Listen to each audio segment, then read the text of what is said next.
December 24, 1971. Lima, Peru. The airport was alive with movement. Families hugged. Children laughed. Christmas music played softly in the background. LANSA Flight 508 prepared for departure. On board were 92 passengers and crew. Among them was a 17-year-old girl named Juliane and her mother, Maria. They had been visiting family for the holidays and were now heading back home to Pucallpa, a small city surrounded by the vast Amazon rainforest. It was supposed to be a short flight. Just under an hour. No one imagined it would become one of the most extraordinary survival stories in aviation history. At 12:36 p.m., Flight 508 took off from Lima. The aircraft climbed steadily into the sky. Passengers relaxed into their seats. Juliane looked out the window at the clouds forming beneath them. She loved flying. Her parents were biologists who worked in the rainforest. She had grown up surrounded by nature. She wasn't afraid. But the sky that day had other plans. Studio microphone emoji, the storm. About 30 minutes into the flight, the plane began entering a massive storm system. Dark clouds swallowed the sunlight. Turbulence began. The plane shook violently. Passengers tightened their seatbelts. Lightning flashed around the aircraft, illuminating terrified faces inside the cabin. The pilot attempted to fly through the storm. But this was no ordinary turbulence.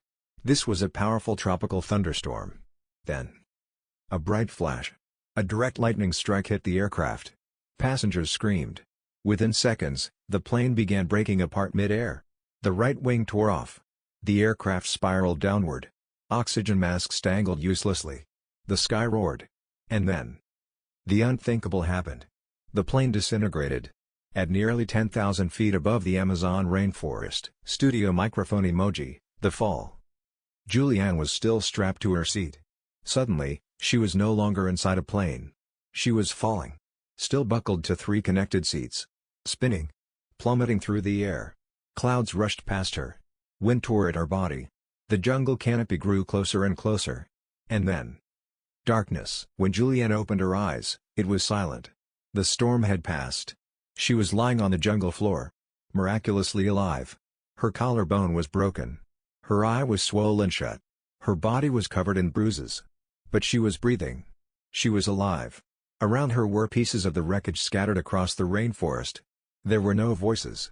No rescuers. No other survivors. She called out for her mother. Again. And again. But only the sounds of insects and distant birds answered. That's when she realized. She was completely alone. Studio microphone emoji, the Amazon. The Amazon rainforest is one of the most dangerous places on Earth. Extreme heat. Relentless rain. Venomous snakes. Poisonous insects. Predators. Thick, endless jungle in every direction. Most trained adults would not survive long there without supplies. Juliane was 17 years old. Injured. With no food. No water. And no map. But she remembered something her father had taught her. If you're ever lost in the jungle, find water. Follow it. Water leads to civilization. That single piece of advice would save her life. She found a small stream nearby. She began walking alongside it. Barefoot. Weak. In pain. She found a small bag of candy from the wreckage. That would be her only food for days. Mosquitoes swarmed her. Her wounds became infected. Maggots began growing inside a deep cut on her arm. Still, she walked. Studio microphone emoji, days 2 to 5, isolation. Rescue planes flew overhead searching for survivors. But the jungle canopy was too thick. From above, it was a solid blanket of green. They couldn't see her. She screamed. She waved. But no one saw. Each night she slept on the forest floor. Rain soaked her clothes. Strange sounds echoed in the darkness. She thought about her mother. She wondered if she was alive. But deep inside, she feared the truth. Studio microphone emoji, days 6 to 9, weakness. Her strength began fading. Her injuries worsened. She was dehydrated. Exhausted. Delirious at times. But she refused to stop. Each step was painful. Each breath heavy. But she kept following the stream. Because stopping meant dying. Studio microphone emoji, day 10, a sign of hope. On the 10th day, she heard something different. Not animals. Not wind. Human voices. She thought she was imagining it. But then she saw it. A small wooden boat tied near a riverbank. Proof that people were nearby. She had found civilization. Studio microphone emoji, Day 11. Rescue. She followed the river and found a small hut used by lumber workers. When the men found her, they were shocked. A teenage girl. Alone. Injured. Claiming she fell from the sky. At first, they didn't believe her. But her story was real. They treated her wounds, gave her food, and took her to safety. Juliane Kopke was the only survivor of Flight 508. Out of 92 people, she had walked for 11 days through the Amazon rainforest. Alone. Search teams later found the wreckage scattered across miles of jungle. There were no other survivors. Juliane later learned her mother had survived the fall initially but died from her injuries days later. The loss was devastating. But Juliane carried on.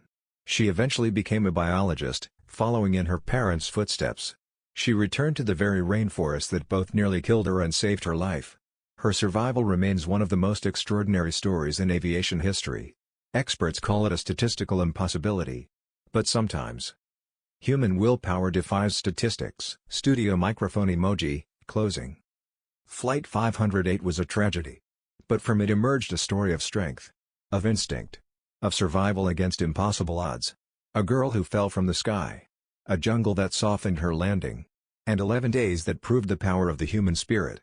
Because sometimes, miracles don't happen in heaven. They happen in the wild.